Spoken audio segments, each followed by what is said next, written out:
Bem, meus amigos, como eu falei para vocês, hoje nós recebemos para a nossa palestra pública o nosso irmão Vandir, que hoje, dia 29 de agosto de 2022, um dia muito especial para nós espíritas, não é? Porque é o aniversário do nosso irmão Bezerra de Menezes. Então, nós estamos aqui na Sociedade dos Estudos do Espírito Francisco de Assis para mais uma noite de palestra. E o nosso amigo Vandir irá conversar conosco sobre o tema Jesus e humildade. Esse texto está no livro de Francisco Cândido Xavier, Religião dos Espíritos, tá? E referente à questão 937 do Livro dos Espíritos. Eu vou passar a palavra para o Vandir e ele vai trazer para nós as reflexões dele. Então, Vandir, muito obrigado por ter aceito o nosso convite.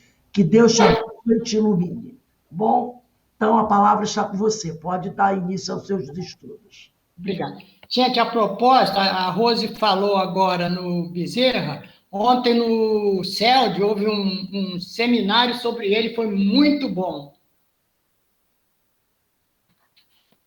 Bom, vamos lá. Esse tema é extremamente interessante, inclusive porque há uma relação entre livros do Emmanuel e os livros do Pentateuco, porque o Religião dos Espíritos está ligado ao Livro dos Espíritos. O Evangelho segundo o Espiritismo, não, qual é o segundo? Deixa eu ver, qual é o segundo, qual é o outro? Ai, gente. Livro dos Espíritos, depois Livro dos Médios, Seara dos Médios, Evangelho... Verdade. Espírito da Verdade e Justiça Divina. Justiça Divina. São os 5 livros que acompanham. Inclusive, na internet, a gente encontra esses livros. É interessante que a FEB faz uma série de ligações. É muito interessante usar esses livros pensando nos livros do Pentateuco. Bom, vamos nós para Jesus e humildade. É um tema realmente interessante, muito rico, e ele nos deixa numa situação extremamente interessante, porque humildade, a gente lembra muito bem de Jesus, que ele deixou 2 exemplos muito grandes de humildade. O primeiro foi chegar numa manjedoura. E o segundo, quando foi crucificado, ele falou numa coisa, um momento mais lindo que a gente tem, esquecendo cruz, esquecendo tudo: Pai, perdoai, porque eles não sabem o que fazem. Então, ele chegou com humildade e voltou ao plano espiritual também com humildade. Isso chama muita atenção para a gente. Inclusive, humildade é uma palavra que a gente precisa tomar um certo cuidado, porque muita gente pensa que humildade é só isso. Eu sou humilde, eu não penso em ninguém, não faço nada, mas é muito mais do que isso. Porque quando você é humilde, você está num clima, num momento, numa caminhada de independência. Porque quem é humilde? Humilde é aquele que respeita o seu próximo, considera todos os outros na humanidade, não é nem na família, nem um amigo, não. Toda a humanidade, nós somos filhos todos do mesmo Pai. Então, quando ele é humilde, nessa situação, ele pensa nele, mas por egoísmo não, porque ele quer melhorar, quer cada vez mais se aproximar dos ensinamentos de Jesus. Inclusive, ele pode até fazer uma escadinha. Ele começa desde que já não seja humilde, ele começa com a doutrina do Espírito Consolador prometido por Jesus, depois ele vai para o Evangelho, e depois ele continua a caminhada. E nessa caminhada, com destino à humildade plena, digamos assim, ele só pensa nele, mas por egoísmo não. Ele só pensa nele com o objetivo de servir, porque tudo que ele faz está em relação, em sintonia com sua consciência. Que a maior pergunta que podemos fazer sempre, antes de qualquer ação, antes de qualquer sentimento, qualquer pensamento, é: eu estou em paz com minha consciência? Isso é importante, porque se eu estou em paz com minha consciência, significa que sei que preciso tomar cuidado com o vizinho, com o colega do trabalho, com o parente, não, comigo mesmo, para que, ao me afastar de mim, aconteça o seguinte: eu começo a pensar no outro. E, na maioria das vezes, nós deslizamos, pensamos no outro. Ah, é muito bom essa pessoa, é muito boa essa pessoa, mas podia mudar nisso, só isso que precisa. Aí ele vai pensar assim: uma das coisas que eu preciso começar comigo é deixar de ver a vida do outro e ver a minha. Porque a melhor coisa, falar para a consciência, é chegar frente ao espelho e ver, olho no olho, o que nós estamos fazendo. Nós estamos em sintonia com o Pai? Nós estamos nos afastando do Pai? Nós estamos em sintonia com os ensinamentos e exemplo de Jesus? Nós estamos em sintonia com o dia a dia? Nós estamos atentos ao que o nosso anjo guardião está nos trazendo? O que ele está nos dizendo? O que ele está nos ensinando? O que ele está trabalhando para que acrescentemos em nossa caminhada? É muito importante esse contato íntimo com a nossa consciência, porque com isso, primeiro, quando nós recebemos algo equivocado, a nossa consciência filtra aquilo para que respondamos com algo em sintonia com os ensinamentos de Jesus. Amai o próximo como a si mesmo. Então, é importante isso. Parece difícil? É difícil na medida em que nós estamos olhando muito para fora em lugar de olhar para dentro. É difícil, mas vejamos bem, é difícil, mas não é impossível. Tanto que quando a gente estuda a doutrina dos Espíritos, às vezes a gente fala uma palavrinha que muita gente não gosta, mas é importante ainda. Significa que estamos a caminho, sabemos que vamos encontrar obstáculos, e esses obstáculos não são sem razão, são razão ou de causas atuais ou de causas anteriores. Se for de causas atuais, nós podemos já começar a resolver agora. Se for de causas anteriores, nós precisamos olhar para a nossa consciência, ver que sentimentos nós temos que precisam ser mudados. Então, nós estamos o tempo todo olhando para dentro de nós, mas por egoísmo? Não. Por comodidade? Não. Para vermos o que podemos fazer pelo nosso próximo, qualquer que seja ele, estando ao meu lado em minha casa, estando na minha vizinhança, estando no outro lado, no Japão, no Antípoda, mas é olhar sempre para alguém que é filho de Deus e ver de que maneira nós podemos ser. Nós podemos ser úteis para nós mesmos. Porque, por exemplo, nós podemos falar com o nosso anjo guardião, podemos pedir auxílio a ele, mas também no Evangelho a gente observa que pode também orar para o anjo guardião de algum irmão. O irmão pode estar com tanta dificuldade que não pensa que aquele irmão está ali pronto para ajudá-lo, porque se comprometeu a ajudá-lo, a orientá-lo. Então, podemos sim e devemos orar por anjo guardião. Se nós tivermos condição, se nós tivermos merecimento, nós podemos orar por anjo guardião de qualquer irmão, longe, perto, parente, numa língua, outra língua, não importa isso. Porque nós sabemos que nas intercessões nós precisamos. Quem pede ou para quem é pedido, precisa ter algum merecimento. Se nós trabalharmos com nossa consciência, por independência, vermos quais são os nossos defeitos, porque de vez em quando é bom, mesmo que a gente procure trabalhar bem, vamos esquecer do argueiro, vamos olhar para um ciscozinho não se transformar num argueiro. E quanto mais nós procuramos nos aproximar do cisco e tirar esse cisco, nós estaremos cada vez mais livres e mais disponíveis também para pensar no nosso irmão, qualquer lugar que ele esteja, qualquer situação que ele esteja. Um exemplo muito interessante vocês lembram num capítulo em que São Luís faz muitas perguntas delicadas. E uma delas é: deve-se arriscar a vida por um malfeitor? Vejam que é muito importante essa pergunta. Aí a pergunta é íntima primeiro. Eu considero esse irmão em dificuldade, num caminho dificultoso, pedregoso, como meu irmão ou como um malfeitor? Quando eu considero ele malfeitor, eu estou me considerando superior a ele.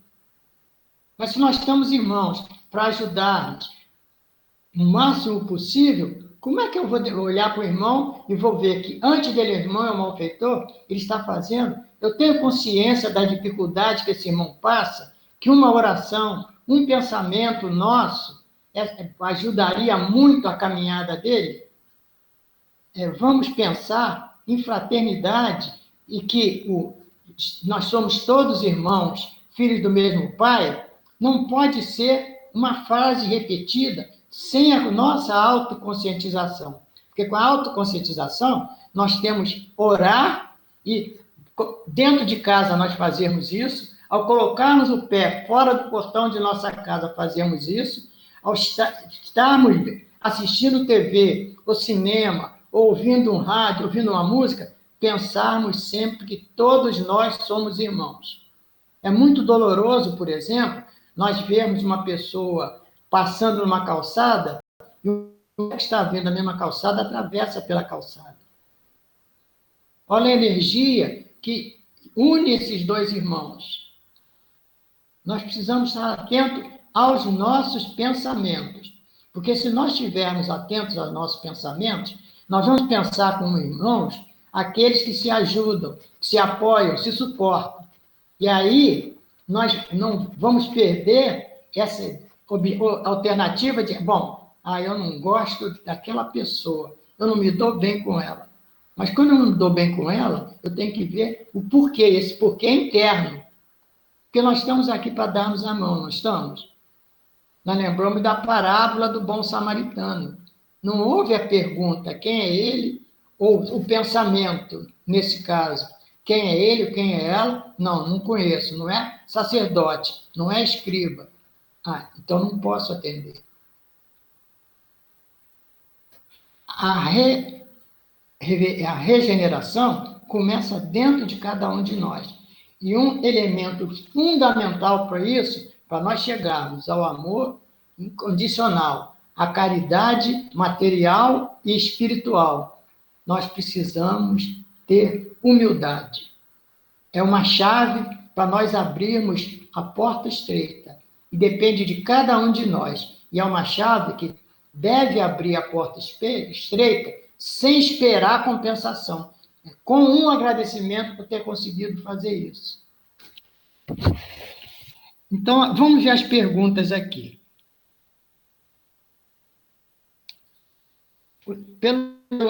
Você não sei se vocês têm o livro, vou ler aqui do livro para ver.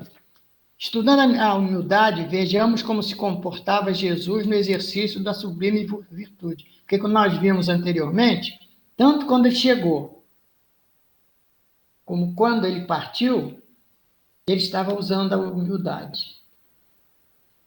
De certo, no tempo em que no mundo deveria surgir a mensagem da Boa Nova, poderia permanecer na glória celeste e fazer-se representar entre os homens pela pessoa de mensageiros angélicos, mas preferiu descer, ele mesmo, ao chão da terra, experimentar-lhe as vicissitudes. Aí nós lembramos do A Caminho da Luz, como havia esses irmãos que já estavam sendo preparados por ele, como Confúcio, como Buda, e muitos outros, como Sócrates, que já trabalhavam muito isso. Então, ele podia também delegar a outro, mas ele, pela fraternidade, pelo amor incomensurável ao próximo, foi ele mesmo trabalhar isso. Ele sabia que podia experimentar vicissitudes e dificuldades, mas isso para ele não era obstáculo, era estímulo, inclusive, para ele se propor a fazer isso. Indubitavelmente, contava com poder bastante para anular a sentença de Herodes que mandava decepar a cabeça dos recém-natos de sua condição, com o fim de impedir-lhe a presença. Entretanto, afastou-se prudentemente para longínquo ricão, até que a descabida exigência fosse necessariamente proscrita. Nós sabemos que Jesus veio para unir, não para separar. E se ele quisesse usar o seu conhecimento, a sua elevação moral para confrontar Herodes, o que ia acontecer? O que ia acontecer é que muita gente estava esperando na época um guerreiro, um salvador, não um guerreiro para passar o povo judeu de dominado para dominador, e não é isso. Então, ele veio para contemporizar, para exemplificar a humildade e o exemplo, a força que ela dá para aquele que começa a trilhar esse caminho. Dispunha de vastos recursos para se impor em Jerusalém ao pé dos doutores, que lhe negavam autoridade no ensino das novas revelações. Contudo, retirou-se sem mágoa em demanda de remota província, a valer-se dos rudes que lhe acolhiam a palavra consoladora. Então, a gente vê o seguinte: no capítulo 7 do Evangelho segundo o Espiritismo, itens 1 e 2, e item 13, nós temos a parábola do bom samaritano, capítulo 7. Não, capítulo 7, né? Capítulo 7, não, itens 1 e 2. O que se pode entender de pobres de espíritos? Pobres de espíritos aparece muitas vezes aqui para nós como uma conotação negativa. Mas pobres de espíritos, Jesus nos trouxe o conceito de pobre de espírito para os humildes, aqueles que procuram conciliar, aqueles que procuram acreditar em Deus, cada vez mais firmemente, cada vez mais conscientemente. E o item 13 é missão do homem inteligente na Terra. Nós sabemos, já vimos até em vezes anteriores, que há aquela dicotomia fé e razão, muitas vezes são usadas de forma antagônica. Quando isso é feito, a fé exacerbada pode ligar ao fanatismo.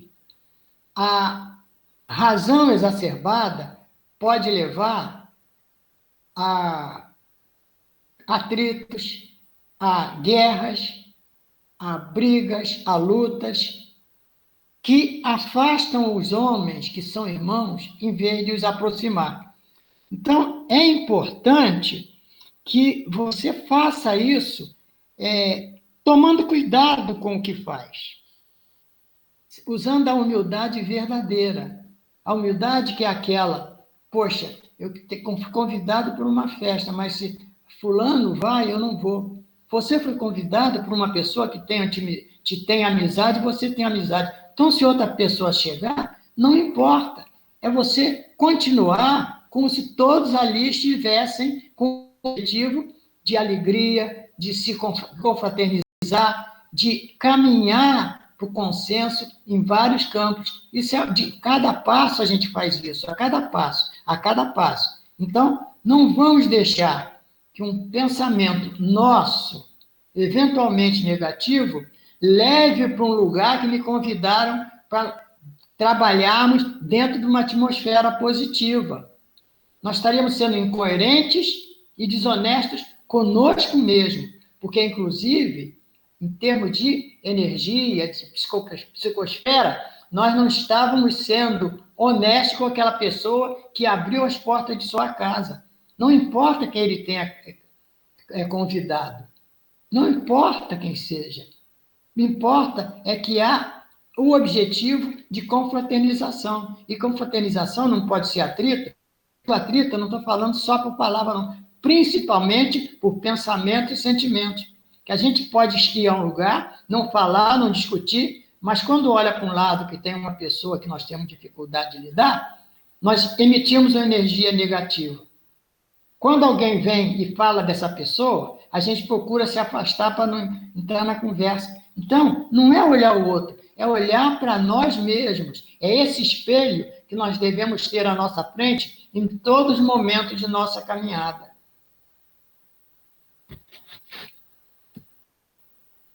E o capítulo 15, nós temos: fora da caridade não há salvação. A parábola do bom samaritano. A parábola do bom samaritano me dá uma lembrança muito cômoda. Observem que na parábola do bom samaritano não se perguntou nada sobre aquele irmão que estava ali no momento de grande dificuldade. E simplesmente se arregaçou a manga, fez o que era possível e continuou em frente. Olha a leveza, mesmo sem ter pensado nisso, porque ele não pensou, mesmo sem ter pensado que era um samaritano, ele saiu com uma energia negativa, positiva, que o maior beneficiário era ele mesmo. E agora, em lugar de Maria Magdala, o item 6, não, o 5. Em lugar de estigmatizar Maria de Magdala, deu-lhe a mão e a oportunidade de ser a primeira a vê-lo após a ressurreição e a avisar o apóstolo. Nós sabemos que a Maria de Magdala estava numa situação, em função de obsessão, difícil, cada vez mais sendo engolfada por energias negativas, energias que cegam. Jesus não apontou um dedo.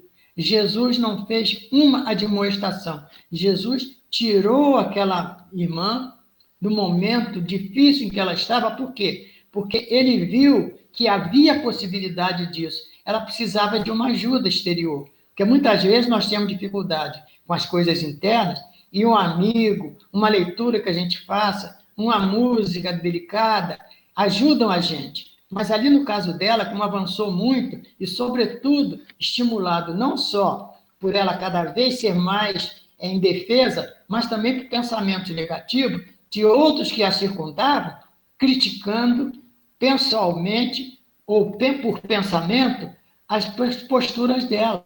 Precisava que alguém te desse a mão para que ela saísse na areia movediça. E foi o que Jesus fez. E a gente vê, o resultado disso foi tanto que na ressurreição foi a primeira a ver Jesus, e a quem ele pediu para que fosse avisar aos outros apóstolos. Então, isso é um ensinamento extremamente importante para nós, porque diz o seguinte: olha, não olhe para teu irmão com seus olhos como espada de chispas atravessando esse irmão.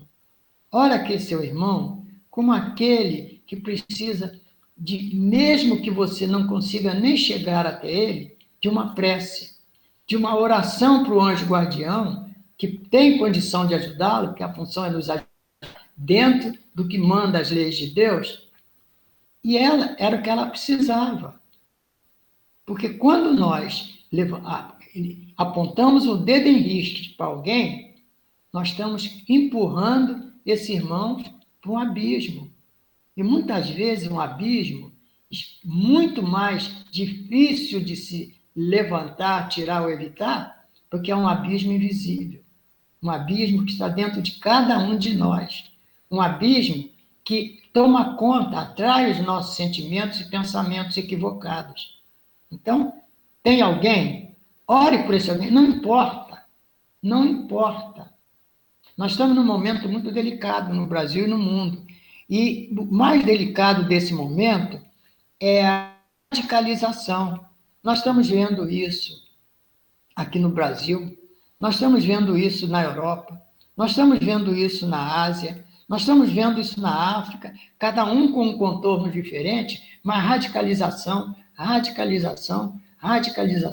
E a radicalização, que o subproduto dela é tirar a vez do diálogo. Quando tiramos a vez do diálogo entre duas pessoas, entre dois grupos, entre dois países, nós estamos pensando e fazendo com que eles se estimulem a manter cada vez mais ácida, cada vez mais difícil, cada vez mais complicada, cada vez mais amarrada na energia negativa, onde lugar que aconteça isso?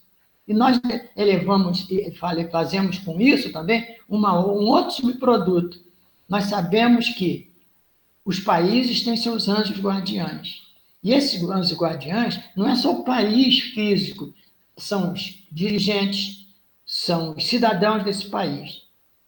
Se nós não tomarmos cuidado com o que pensamos com relação a esses irmãos ou a esses grupos, nós estamos, apesar de se dizer passivamente, mas não, porque o pensamento é vida, é energia, nós estamos contribuindo para isso. Às vezes, muito mais, porque como nós não estamos vivendo essa dificuldade, nós entendemos que essa dificuldade, para o outro que está do outro lado do mundo, para o outro que está em outro planeta, para um outro que está em outro país, é fácil resolver, é só fazer isso, pronto.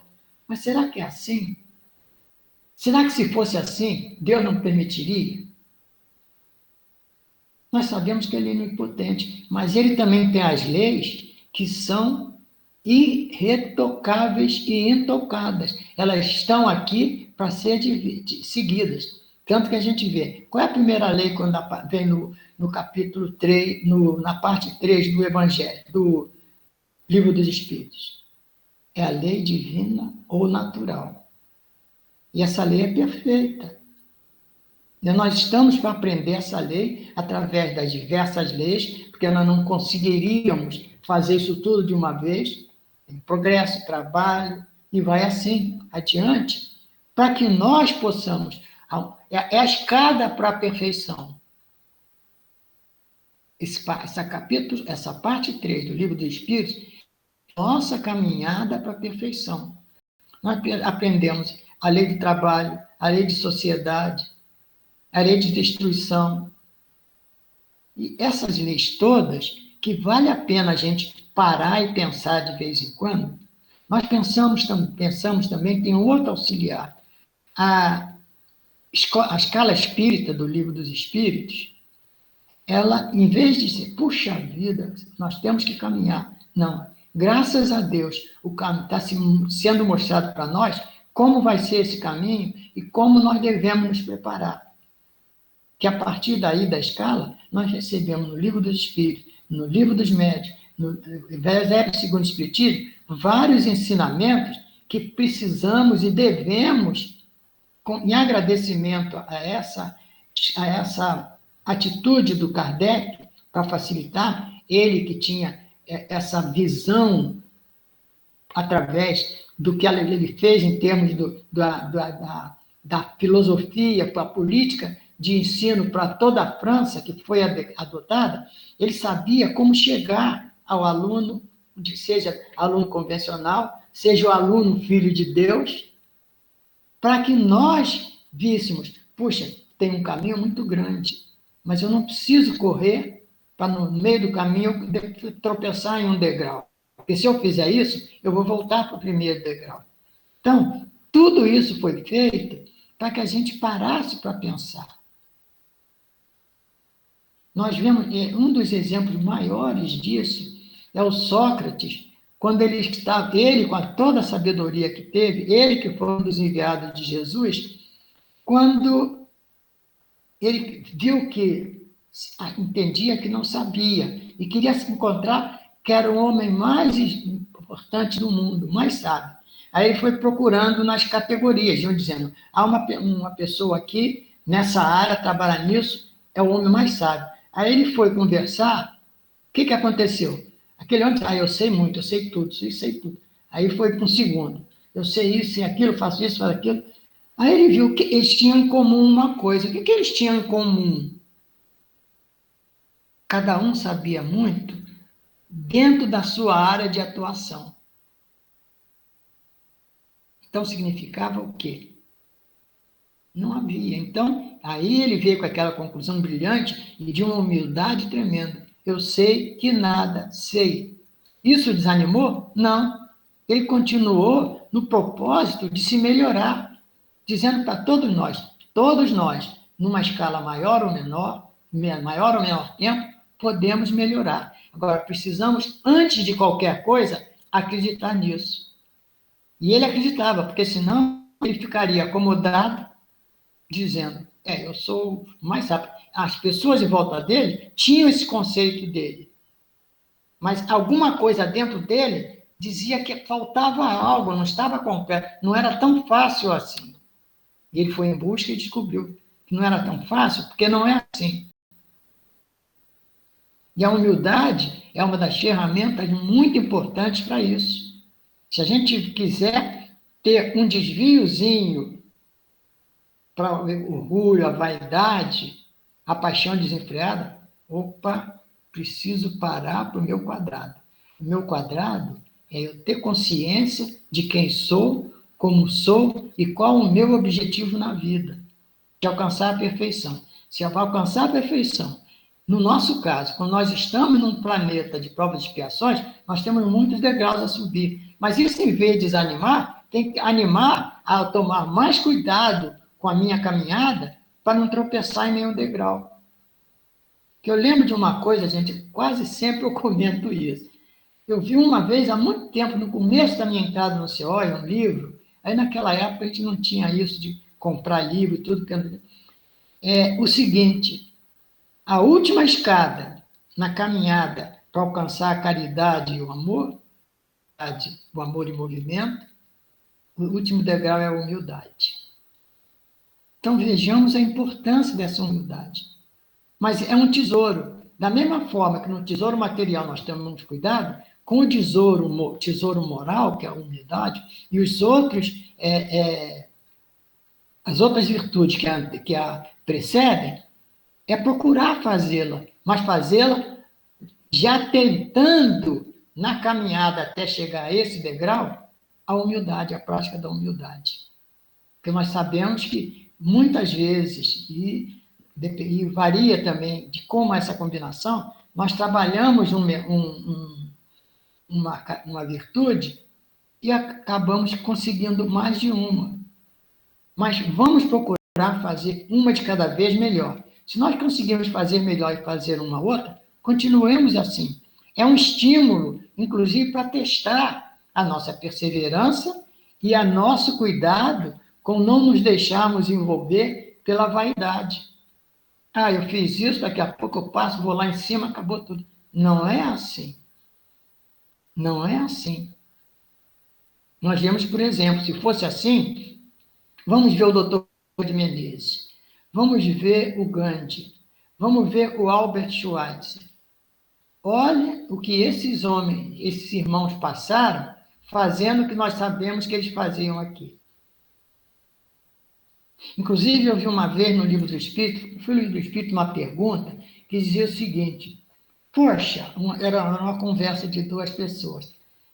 Poxa, esse homem é muito bom, não fez nunca nada de mal para ninguém.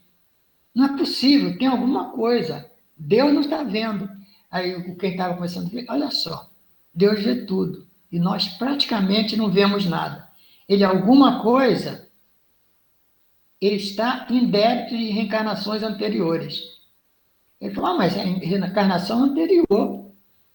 Mas ele, de alguma forma, ele continuou a procurar melhor, a procurar melhor, a procurar melhor, a procurar melhor. Com isso, ele tem a sua prova, consegue passar para a sua prova e segue em frente, ou para outra prova, ou para tornar o caminho mais a menos.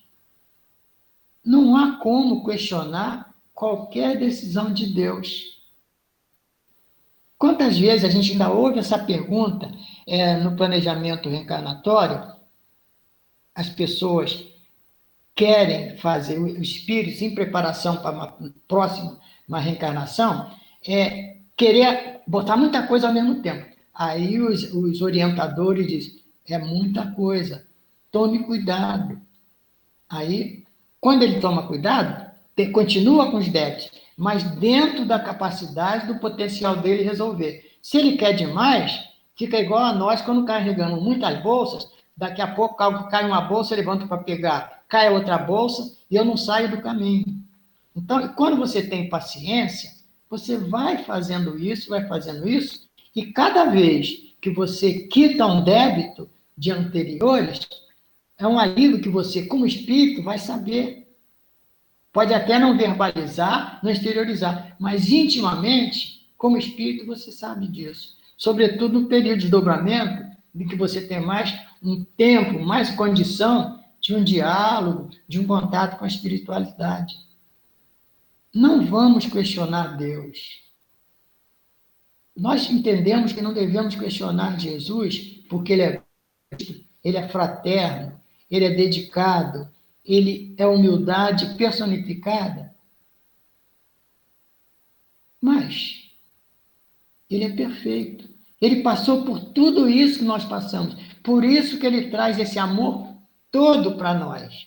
Porque ele sabe, passando isso, nós também vamos ter essa condição dele. Não sabemos o tempo, porque esse tempo depende muito dos nossos débitos, mas também depende da nossa postura na nova reencarnação. Nós precisamos parar muito, ver nossa oportunidade, porque quando as coisas mais delicadas, mais demoradas, chegam para nós dizemos, poxa, que dificuldade, pô, que tarefa. Por que nós não pensamos na palavra oportunidade? Porque oportunidade é você resolver questões inacabadas. É você não deixar um penduricalho que pode te atrapalhar adiante. Então, a gratidão é muito importante também. Gratidão é uma outra coisa. Quantas vezes umas pessoas em dificuldade ajudam outras, mas quando essas outras não retribuem, se queixa, poxa, eu me sacrifiquei, ajudei tanto. Não faça isso. Nós devemos agradecer a Deus, primeiro, por ter a oportunidade de ajudar aquela pessoa. Segundo, para não cobrar isso em momento algum após aquele ato de ajuda. Cada um ajuda o mundo a andar um pouco mais quando olha para dentro de si com isenção. Não é também assim, eu vou resolver tudo, não. Nenhum de nós está aqui. Nós vamos resolver o que precisamos resolver. Para isso, nós temos todo um auxílio, toda uma orientação no planejamento reencarnatório. Vejam a Maria Magdala, que nós vimos antes. A gente não consegue imaginar o que ela estava passando. Ela precisava só uma mão, só uma palavra amiga, e olha o que ela fez. Né? Bom, arregaçou as mangas e levou-lhe mesmo o necessário consolo e esperança aos que necessitavam. Por quê? Porque o 6 nos diz o seguinte. O 6 nos diz o seguinte.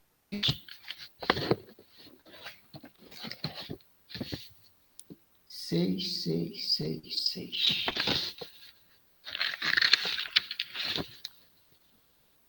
2, 3, 4, 5, 6.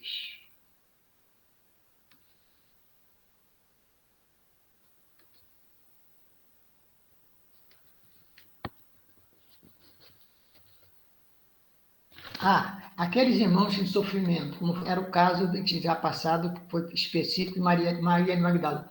Ele também poderia ter mandado os discípulos, mas ele foi fazer isso e exemplificou. Que quantas vezes a gente, ao acompanhar, vê várias vezes, sobretudo Pedro, que era um pouco explosivo, quando ele chamou a atenção. Qual é aquele livro da Meimei? Há um livro da Meimei, é muito bom. Acho que é da Meimei. Em que muitas vezes fazem perguntas a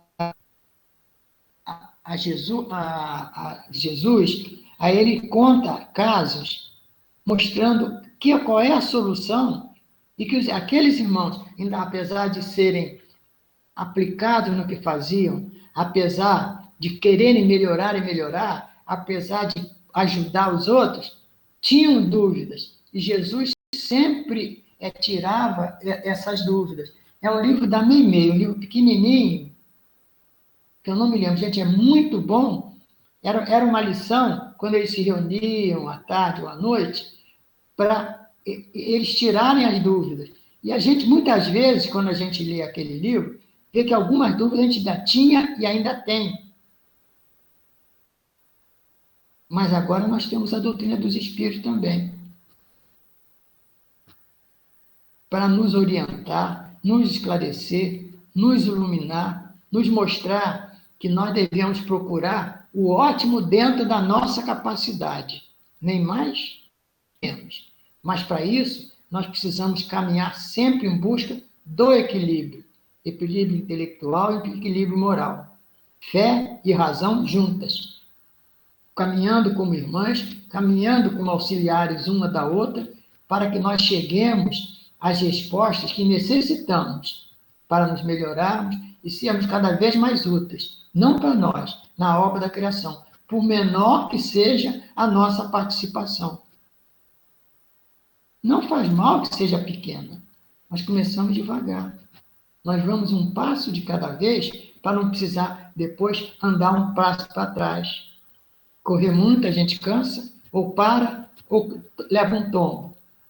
Não vamos fazer isso. Vamos dar um passo firme de cada vez, com a consciência de que estamos procurando estar em sintonia com ela, fazendo as escolhas adequadas, por mais que seja, às vezes, difícil fazer isso, porque a dificuldade nos ensina também a ter paciência, a ter tolerância, a repetir algo que não deu certo uma primeira vez, mas repetir e com que filosofia, com que raciocínio, ver o que foi equivocado para não repetir. Porque se nós fazemos uma coisa errada e, de repente, não dá certo, aí jogamos fora, não quero ver mais isso.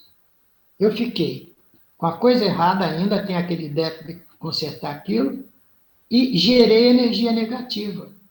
Há algum vencedor nisso? Não. Há algum perdedor nisso? Sim, eu. Em que nível?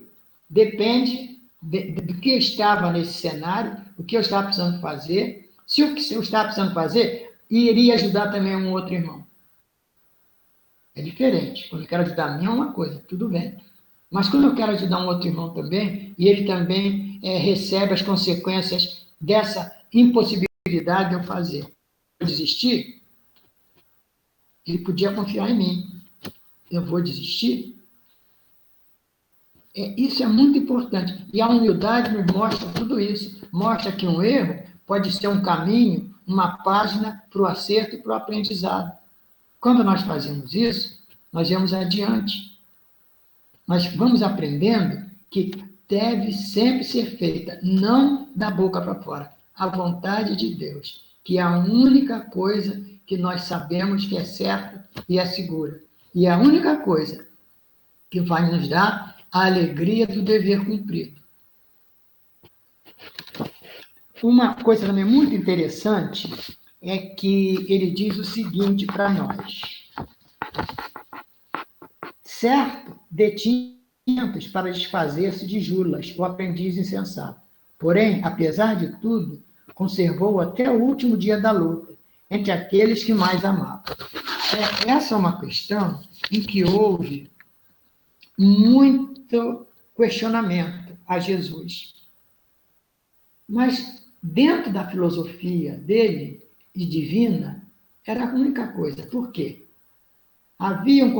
Houve um compromisso de Jesus criar aqueles 12, chamar aqueles 12 apóstolos, que eles iriam com ele. Então, Jesus não queria, sabendo que ele perpetrava, por quê? Era o desconhecimento, o nível ainda intelectual do Judas não alcançou o seguinte: quando Jesus disse para ele, meu reino não é deste mundo, ele entendeu o seguinte, que Jesus deveria estar ali para ser como um dominador, para resolver problemas políticos, problemas internações. Ele estava para resolver problemas e orientar o planeta inteiro. Ou melhor, a humanidade nesse planeta.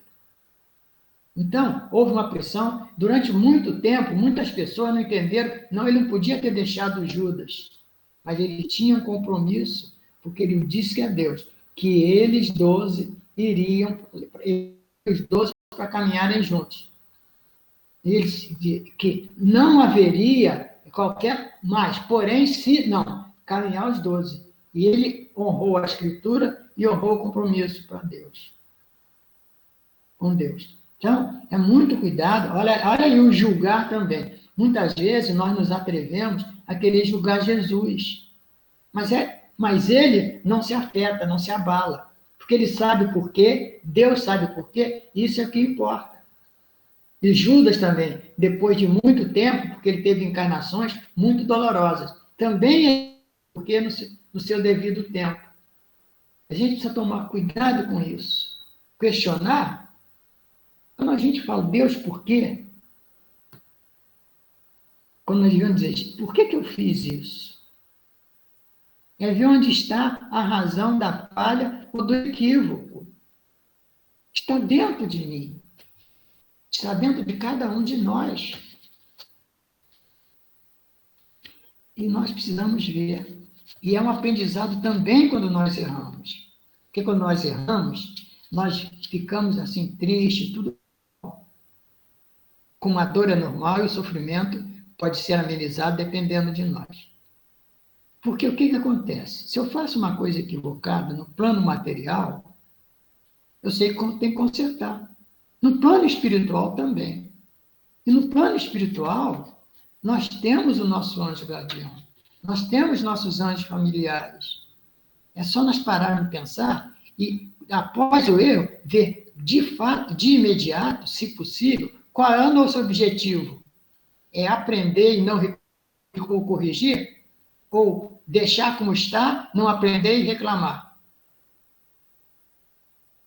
Nós sempre temos escolhas. Agora, cuidado, muito cuidado. Uma vez eu ouvi um senhor que conversava muito comigo, até já falei para vocês, ele falou, Vandir, olha, quando acontecer alguma coisa muito delicada, muito grave, não fique prisioneiro dela. Procure ver, assim que você conseguir se acalmar, se há alguma coisa boa. E se você fizer isso, não naquela mesma hora, num dia seguinte, no ano seguinte, 5 anos depois, é que você vai ver que aquela coisa boa que realmente era o mais importante. E ela estava lá para você dar valor ao que é bom, aquela coisa boa. Então, veja, é difícil? É. A dor vem do corpo físico para nos despertar, nos alertar. Porque muitas vezes nós estamos falando uma coisa que, básica, como o Evangelho nos traz, tratar do espírito e do corpo. Muitas vezes nós tratamos do corpo. Mas se nós tratarmos realmente, seriamente do espírito, como consequência, nós vamos tratar do corpo. Então, vamos ver o espírito, porque é um espírito com um corpo, não um corpo com uma alma. Isso é outra coisa importante. E vamos trabalhar isso. Agora, isso vai da noite para o dia? Não. É nos convencermos, estudarmos, procurarmos analisar reforço para isso e fazermos a nossa modificação. Cada passo adiante é um momento que a gente vai descansar mais à frente. Certo? Agora, uma simples palavra poderia confundir os juízes que o rebaixavam perante Barrabás, autor de crimes confessos. Contudo, abraçou a cruz da morte, rogando perdão para os carrascos. Aí vem o que nós falamos no início. Pai, perdoai-os, eles não sabem o que fazem. E ele estava lá tanto que qual foi uma das grandes preocupações dele? Dizer para Maria, Maria, este é João, teu filho. João, esta é tua mãe, Maria. No momento em que ele estava lá. Por isso que a gente muitas vezes conversa, gente, não pensar em Jesus na cruz. Vamos pensar em Jesus que num momento delicadíssimo estava pensando em todos nós ao mesmo tempo. Ele estava pensando lá. Então, não vamos pensar ele sangrando, ferido, machucado, não. Vamos pensar naquele que, estando aqui conosco, dentro do limite, do alcance dos nossos sentidos físicos, ele se preocupou conosco. E continua se preocupando. Se preocupando no sentido de ocupar, não preocupado no sentido de... Não, ele sabe que as coisas vão ser resolvidas. Tá? Então, por fim do livro ainda, poderia condenar Paulo de Tarso, o implacável perseguidor, apenas soezes, pela intransigência perversa com que aniquilava a plantação do evangelho nascente, mas buscava em pessoa as portas de Damasco, visitando-lhe o coração, por sabê-lo enganado na direção em que se movia. Paulo, com toda a inteligência, com toda aquela criação quase que espartana de subir ao posto máximo, ele usou mal a inteligência. Ele se fanatizou. Ele queria isso, ele queria exterminar quem ele nem conhecia. E Jesus, vejam o exemplo, veio a ele. E como é que ele veio dizendo, Vânia, eu vim aqui para te consertar? Não. Paulo, por que me persegues? Ele não culpou, não apertou o dedo, só queria saber o porquê. E aí a diferença e da inteligência. A inteligência de Paulo captou, e a fé se uniu a essa inteligência, e nós vemos o que Paulo legou para todos nós. E último coisa está retinho, faltou 3 minutos, Rose. Com Jesus, percebemos que a humildade nem sempre surge da pobreza ou da enfermidade, que tanta vez somente significam lições regeneradoras, e sim que o talento celeste é a alma que ouvida a própria luz, para levantar os que se arrastam nas trevas, e que procura sacrificar a si própria nos carreiros empedrados do mundo, para que os outros aprendam, sem constrangimento ou barulho, a encontrar o caminho para as bênçãos do céu. Gente, muito obrigado por mais essa oportunidade. Quase que eu passo do tempo, mas valeu a pena. Obrigado, hein? Nós só temos a agradecer, Wandir. Obrigado por aceitar o nosso convite. E as suas palavras foram bem reflexivas nesse tema, em que, às vezes, nós encaramos de forma tão equivocada, né? Pensando em humildade apenas na questão material, né? Isso. E a gente sabe que humildade mesmo é a que Jesus teve, que a gente possa e teve e tem, né? E que a gente possa sempre se espelhar nos seus exemplos, né? Para a gente poder caminhar até o nosso Pai, juntos, né? Isso. Realmente, essa lição que ele traz junto a Paulo. E que Paulo, né? Quando Paulo é bem emblemático, né? O equívoco que ele... Não tinha inteligência para entender, mas o lado moral dele pela ambição, exatamente. E aí a gente vê o que significa o Paulo para a doutrina espírita. É isso aí, ele é um grande amigo. Nosso estudo no sábado terminou do livro das Epístolas de Paulo, muito bom. É muito bom a gente estar com Paulo também bem pertinho da gente, né? Porque tem muito a nos ensinar, né? Um outro curso. Realmente. Isso, vai começar um curso novo agora, tá? No próximo sábado, né? Né, Ana? Ana tá sabendo aí, tá? A gente